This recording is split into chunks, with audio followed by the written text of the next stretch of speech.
আপনার পশ্চিমেতে যে মুরব্বী আছে, আপনার তো মুরব্বী না, আপনি তো আবার ওই যে পুতিনের সমর্থক বলেন, বক্তা বলেন, বা তার আইডিওলজি আপনার ভালো লাগে।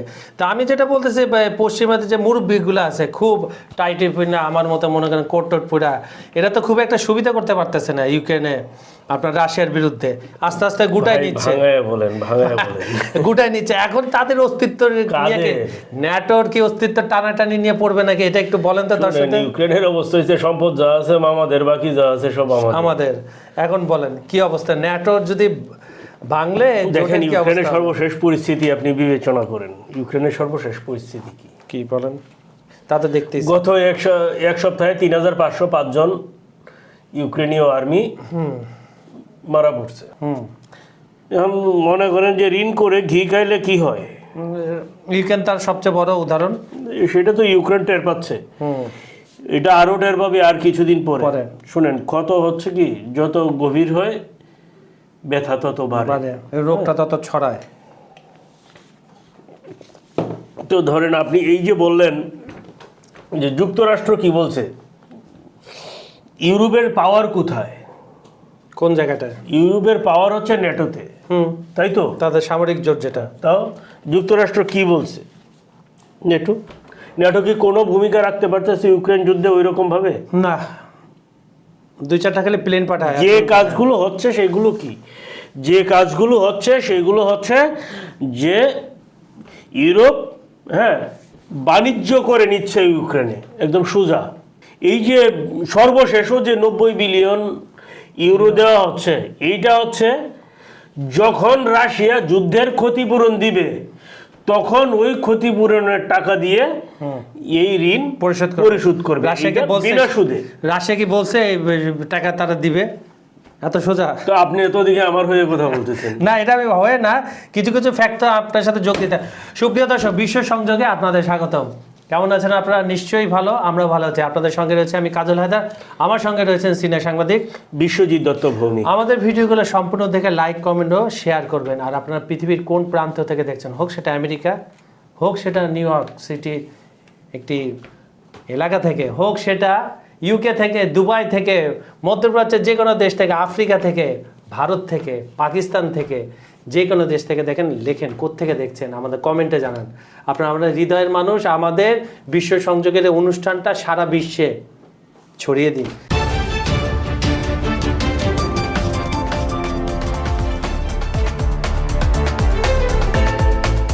দাদা যেটা বলছিলেন, কি লাভ হচ্ছে, কোনো লাভ হচ্ছে? দেখেন এখন যেটা হচ্ছে কি, যে এই যে নেটোর মধ্যে তো অলরেডি দ্বিধা বিভক্ত, অবশ্যই। এখন কি হচ্ছে, পার্ট হয়ে গেছে।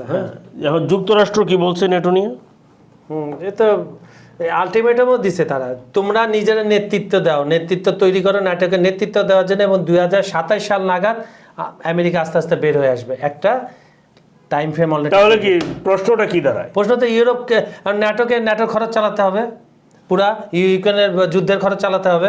এখন যদি নেটো যদি পুরো খরচ চালায়, যুক্তরাষ্ট্র যদি ইয়ে না দেয়, তাহলে কি হবে? তাহলে কি আর হবে?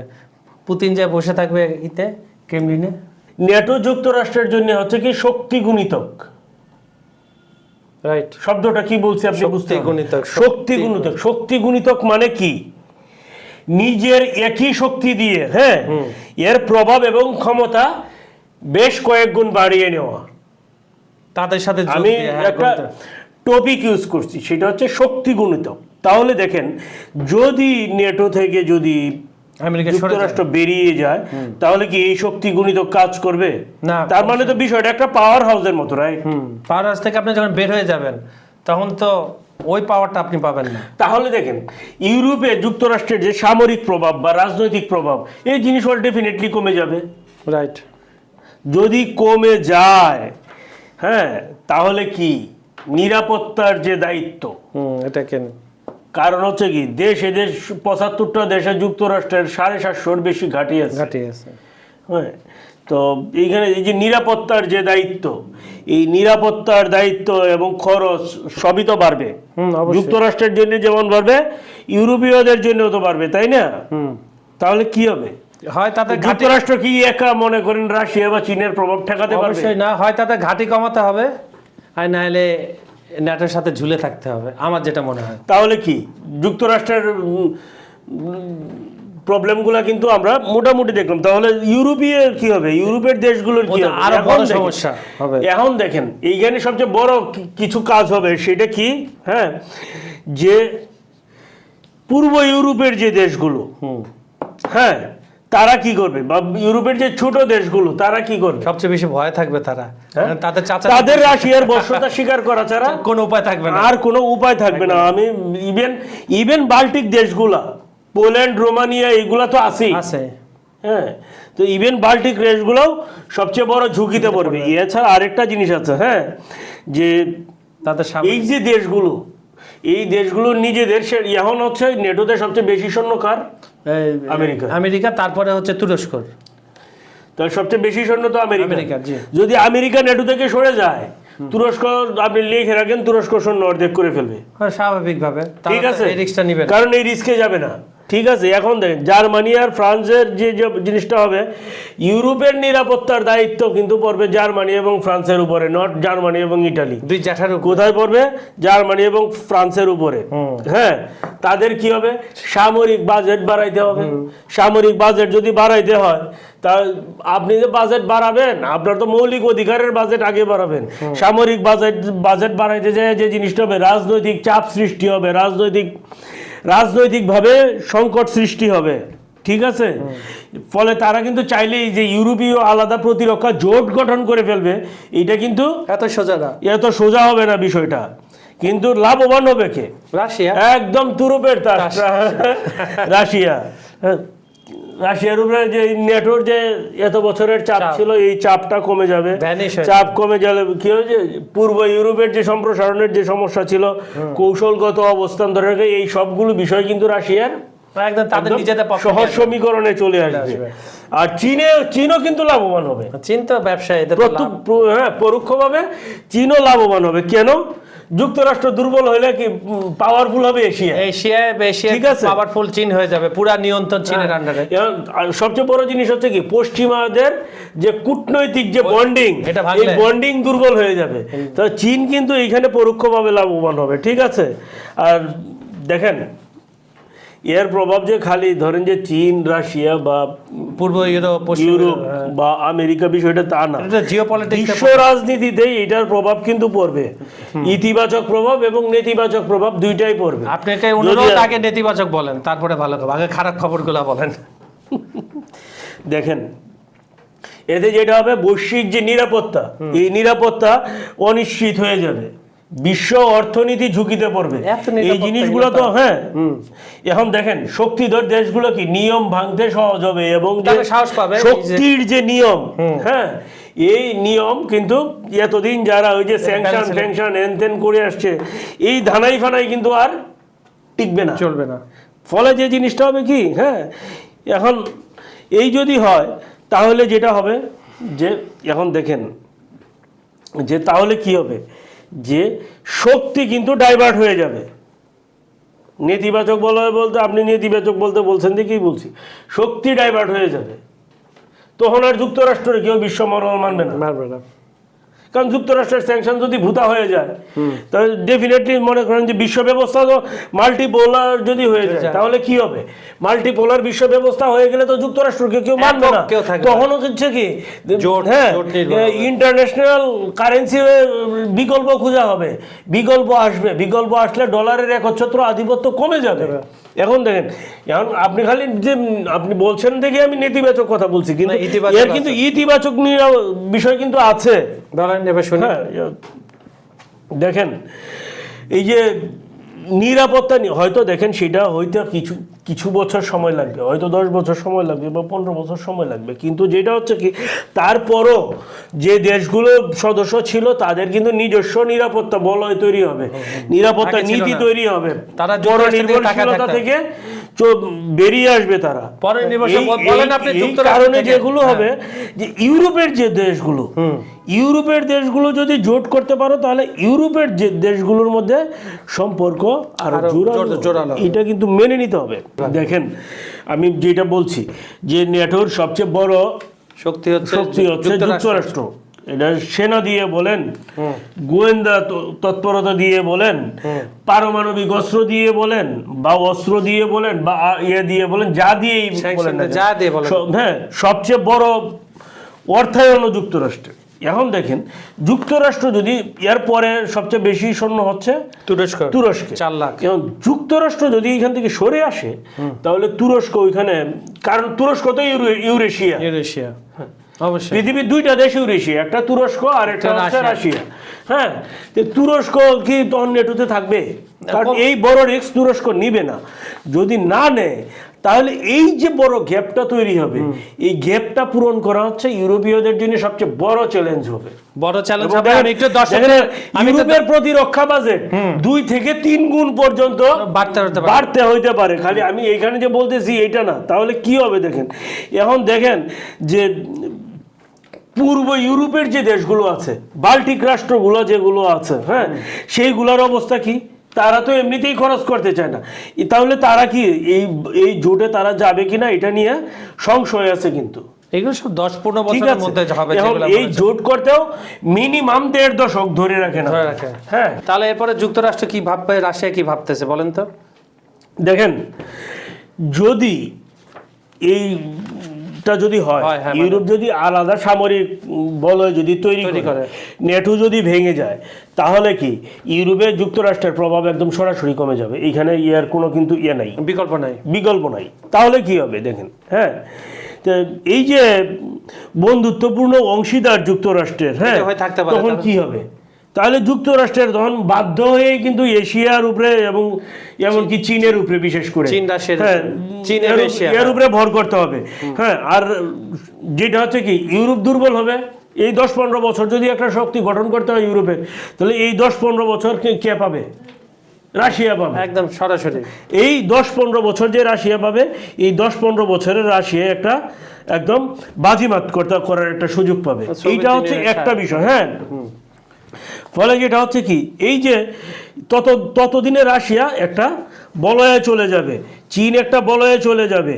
হ্যাঁ, তখন দেখেন অক্ষ শক্তি কিন্তু ঘুরে দাঁড়াবে, ছোটগুলো অক্ষ শক্তি। ঠিক আছে, ঘুরে দাঁড়ালে যেটা হবে যে পশ্চিমাদের উপর চাপ সৃষ্টি করার মতো একটা অবস্থা তৈরি হবে।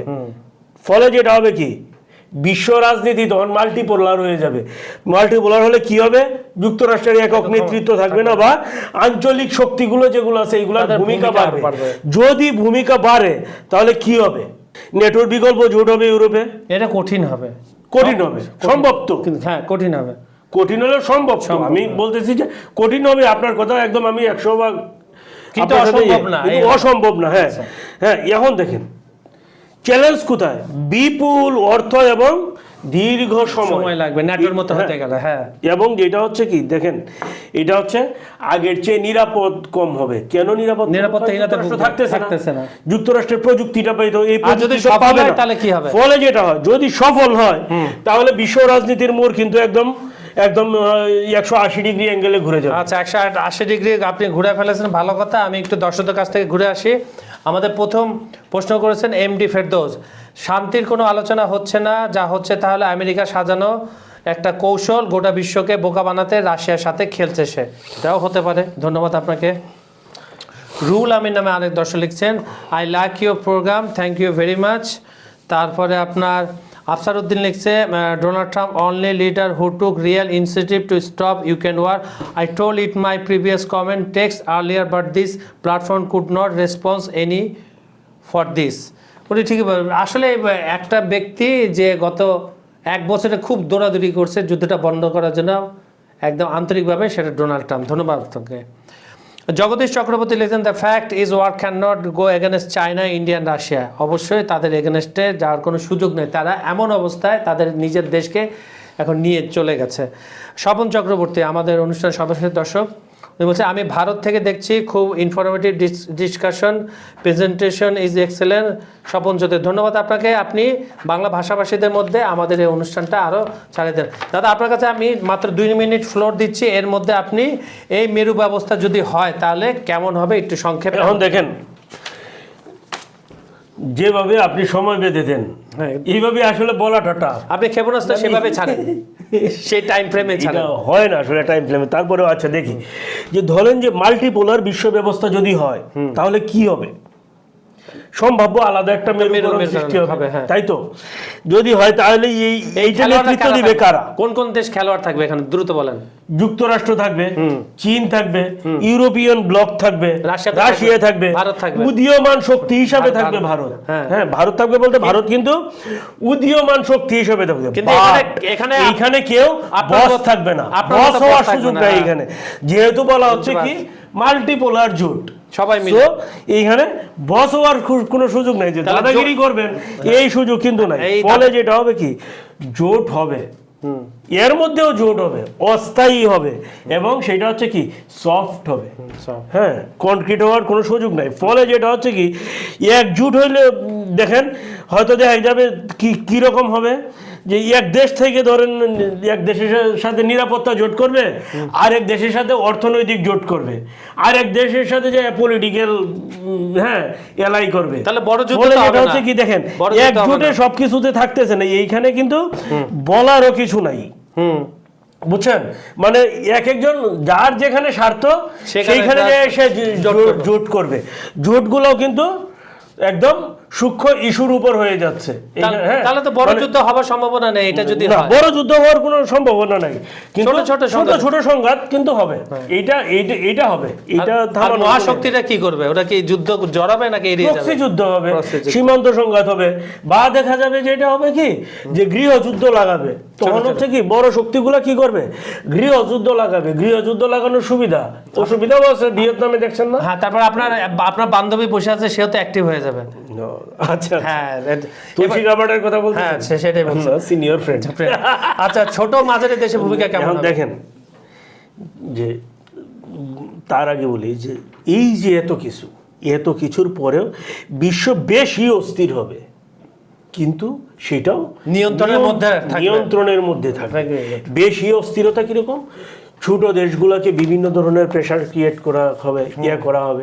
ছোট দেশগুলো কিন্তু বেছে নিতে পারবে কার সাথে কি দেন দরবার করলে কি ফেসিলিটি পাবে। হ্যাঁ, কিন্তু যেটা হবে তারপরেও নিয়ন্ত্রিত থাকবে, এখানে কিছু করার সুযোগ থাকবে না, যে চাপ সৃষ্টি করে এটা করা ওইটা করা, এই সুযোগ কিন্তু থাকছে না। তাহলে ছোট এবং মাঝারি দেশগুলোর ভূমিকা কিন্তু এই ক্ষেত্রে বাড়বে।